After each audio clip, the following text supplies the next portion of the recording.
So we have been asked to introduce what exactly we plan to do. The title of this project is The Resilience Scenarios for the Integrated System. What we are really focused on and what is the core of our research is the view of the integrated water systems, especially from the perspective of management and long-term planning. And this is probably the simplest representation of the integrated water system that one can have. So what we mean by the integration is the integration between the supply side, the wastewater side, and also then the environmental side from both the obstructions, but also the discharges that come in. And of course, integral part is the water use and all the elements related to that, which then link with the urban development. So from that perspective, we were thinking about the specific challenges we want to address. So the first one is around the issues which are linked to one of the extremes, which is the periods of drought. And we've experienced this very strongly last year, and the prognoses are relatively bad. Then on the other side, we do have a permanent issue, especially in the UK, around the discharges and combined sewer overflows and their impact on the water environment. We have more data that we now can understand and have some information. We talked a lot about the data, which are really important. But I think what is fundamentally important here is not only the performance of the wastewater system, it's not only how much discharge you have, but what's the impact on the river. And of course, it's also the whole upstream system that fundamentally influences what is happening at the treatment plant.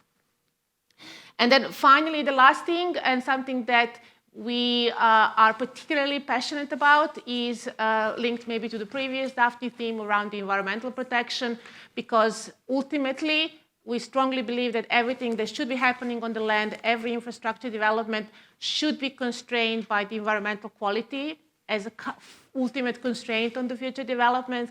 And again, the data here are not good, and the state of UK rivers is far from being ideal. So with all that in mind, we have positioned our work and the project and the resilience from the perspective of this integrated system. So is the resilience of any of the component of the system, or is the resilience of the system as a whole?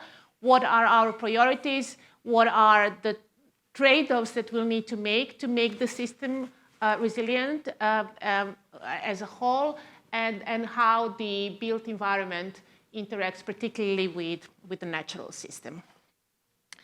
So with that in mind, we have mapped 3 specific aspects that we will be addressing in this project. So the first one is coming back to these interdependencies in the urban water system. And this is, again, one of very simple examples we can have, which is the interaction between say the driver in the increase of the water use, which could be from anything from just increase the water use of the existing population, new population, any urban development. What it will trigger, of course, it will trigger the increase in the supply, but also the increase in the wastewater.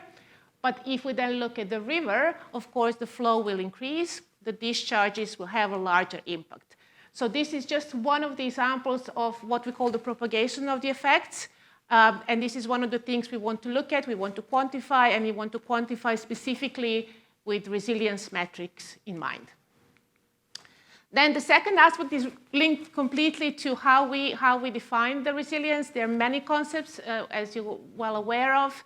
What we specifically want to look here is something which is called the performance-based resilience. So what we need to decide is what is the performance metric. And again, the performance will be different for different parts of the system. We will also want to look at the critical threshold, so the level of performance that defines the functioning or the failure of the system, and then also different elements of the performance assessment that define where we are on that resilience spectrum. So again, this will look quite differently depending on which element of the water system we look at. What we'll try to do is to bring that together to be able to compare and analyze the system as a whole. And then the last aspect of the project will be then translating and using the resilience metrics to look at the adaptive planning. So we've heard a lot about the challenges and how we go into the future. We heard about the different types of shocks. what is interesting from the water management perspective is that any kind of operational management it does see the difference between the operational long planning decisions, but your operational decision or change in the operations is equally a good intervention as any infrastructure decision. And this is where we really want to look at the interplay between the different solutions. So something coming from the purely structural upgrade, so we can discuss upgrade of the wastewater treatment plants, or we can also look at any operational decision, which could be that in the case of extremes, we just differently operate either our suctions or discharge systems or both. And we will be looking at these different scenarios, how their implementation changes the performance, and then how that can inform particular adaptive planning. So having the flexibility in the system to change our decisions over time as the more data become available. So this is what we want to do. This is how we will do it. It's an 18-month project. The structure is relatively simple. So we have 3 key parts. So the first part, of course, will be adding the model, and I'll talk about the model. We'll be adding the model onto the DAFNI platform, and we'll use that setup to look at the first part, which I mentioned. So we'll be looking at the performance assessment. We'll be looking at the criteria for the critical threshold and trying to prepare the information for the resilience assessment. Then in the second part, we'll be working and developing different approaches for the resilience metrics. And then the last part of the work is when we will use the case study to stress the system with a range of stresses, but also to look at the options that we can use to manage the system from the resilience perspective.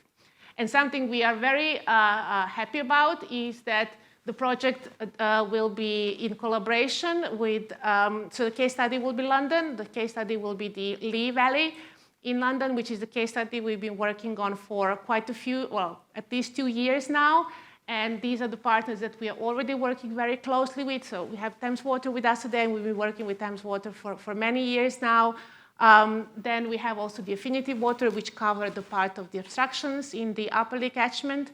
And I think very interesting element and the link between the water system and the planning system as well will be through the collaboration with the Greater London Authority. And we have been working with them already on the sub-regional integrated water management strategy, where these complex interactions really become very, very important. And then to just finish the presentation with the tool that is behind, that will be behind the resilience assessment. It's our model, so it's the model that we have been developing here for the last 5 years. If you wanna, we've seen quite a few QR codes, but if you do want to scan the code, it will take you to the key paper from the model, which is called the Water Systems Integration Modeling Framework. And our motivation behind it was exactly what I mentioned at the beginning, so that we have a tool that is very flexible and that can simulate the interactions in the water system. And what you see here, or as much as you can see, is the very high-level generic representation of the model, which is designed to link different components of the water system from the catchment side, from the resources and obstruction side, through the urban water cycle and decisions around the water use to the wastewater systems, and then putting it back into the environment. So what the tool is, it's a Python package. It's an open source package. It's already available. So if you go to GitHub, you'll be able to download it. It has a really good documentation. The team has been working really hard to provide that and to provide the examples. It is particularly aimed at the long-term planning, and this is how we are using it at the moment. It enables analysis of water management decisions, and it simulates both flow and water quality indicators, which is really important to really have the comprehensive picture around the performance of the system. It's been peer-reviewed a lot, so we have quite a few examples of the scientific publications in different applications, and I think there is a list here, and if slides are shared, then you can see that. But I think equally importantly, we have already used the model in 5 studies with the partners I've mentioned, but also with some of the consultancies. So Mott MacDonald has been involved in this work a lot to work on the testing of the policies and especially providing the evidence for integrated water planning. So maybe just to finish the things, so this is the idea around the integrated water planning.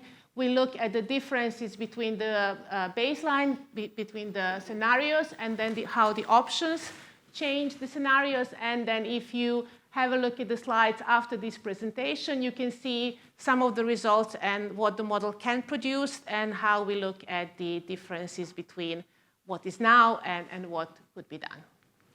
So with that in mind, I'll just finish the presentation, and thank you so much.